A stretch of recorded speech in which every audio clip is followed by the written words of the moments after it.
distributors very much like it if you have people who are famous in your movie stars. I mean, since D.W. Griffith made Birth of a Nation, people want movie stars in movies. So the director and I were just totally excited when we found out that we could get Jerry Lewis in our film.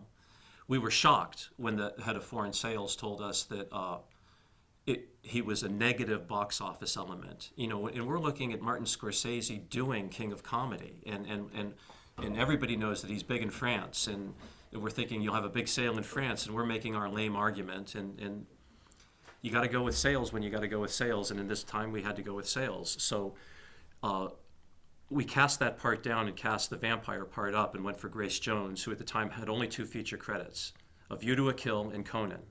So from a salesman's point of view, that's going to immediately position VAMP, starring Grace Jones, to earn the kind of money that we had a $3 million budget. View to a Kill and Conan at the time were like $20 million pictures. So he wants to get the sales numbers you get for a $20 million picture overseas, not $3 million, and they did. So we put Grace in, and the director immediately realizes that he's challenged by directing her to actually perform and act, because she doesn't have a lot of range. She has a lot of presence. I mean, she is a movie star. So if you can cast her right, you're doing very well for yourself. And he simply removed all the lines and just had her perform by simply having her perform. And in that way, we ended up with Grace. Now, getting Grace was no small achievement, because I didn't want to contact her and have her say, I just did A View for a Kill and Conan. Why do I want to do a low-budget movie for New World Pictures? So I called up people who were within my sphere of getting and wanted to assemble the top team that I could assemble. I got Alan Roderick-Jones as the production designer. Elliot Davis, I gave him his first shot as a DP. And sadly, during that time, he had to take 1 week out of our 5-week schedule and attend a personal matter because his father passed during our show. He calls his friend Steve Barnum up, who then comes and shoots for 1 week on our show. We have the top DP in the world shooting our picture. Continuing the list, I had Dar Benjamin doing our stunts, Greg Kahneman, who had just won the Academy Award for Cocoon, doing our special makeup effects. So I put this fabulous team together before I called up Grace. And it really talked her into doing the movie. Now, while we were doing the movie, she thought that she should stay in character, which meant that she became nocturnal, which meant that even when we were on the sound stage, she was refusing day calls. And she wasn't refusing it by having a dialogue saying, I've seen that you're trying to call me in during the day tomorrow. This is something we need to talk about. I'm trying to stay in character. She was refusing the call by not coming to set. Well, we were quickly falling behind schedule because we were having very difficult problems getting Grace to appear on set, just to get her to take a call.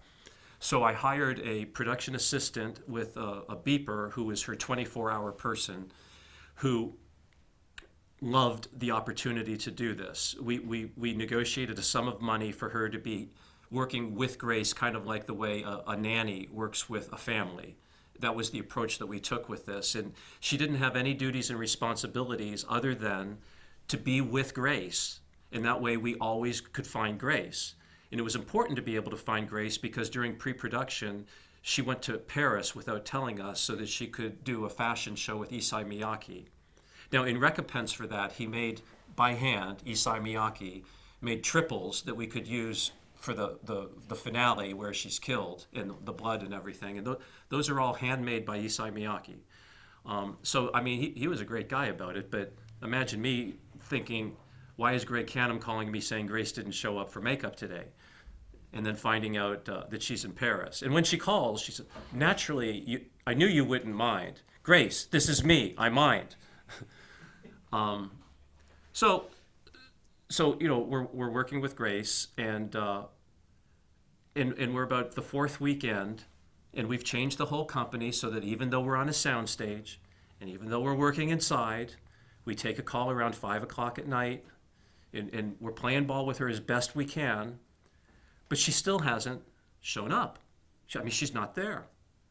So the completion guarantor says to me, this is your fault. You have to get her. I said, listen, I'm going to produce this show and I'm going to stay on budget by hook or by crook, but don't you be telling me that her conduct is my fault. I said, I've got the keys to her house, which I'm now going to get in my car and use. I've got a PA on a beeper who I'm going to make sure that I'm going to the right place. And so now I go up to her house, which is not that far from the set. She's staying in the Hollywood Hills, and we're shooting at the old Renmar in just south of Santa Monica Boulevard in Hollywood.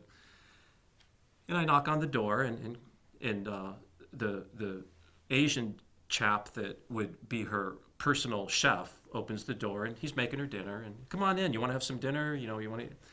I'd like to get Grace and go to the set. We got a whole company waiting. It'd be good if she'd come to work. And there's Grace. And she goes, Donald, good to see you. I said, Grace, we got to go to work. She goes, let me just jump and take a quick shower and we'll be off to work. So, okay. I mean, that makes sense. She's taking the shower. Out of the shower comes a young woman who I've never met before who's drying her hair. Her name's Victoria Sellers. She's Peter Sellers' daughter. There's a television on, and the news happens to be on television. And I see on television a picture of Victoria Sellers. And they're talking about the FBI's 10 most wanted. Apparently, Victoria has chosen to have a boyfriend who is a drug dealer and not small time. And the reason she's with Grace right now is, as she's put it, trying to lay low. There's a lot of heat on her. I said, of course there's a lot of heat on you. You're one of the FBI's 10 most wanted people. I'm watching the TV. So I go to the phone and I say to Victoria, there's really only two choices here. You're either going to call the FBI right now and I'm going to watch you do it, or I'm going to call the FBI right now and you're going to watch me do it. Because we really don't have a third choice, because I now have seen this and I've seen you, and these are really our only two options.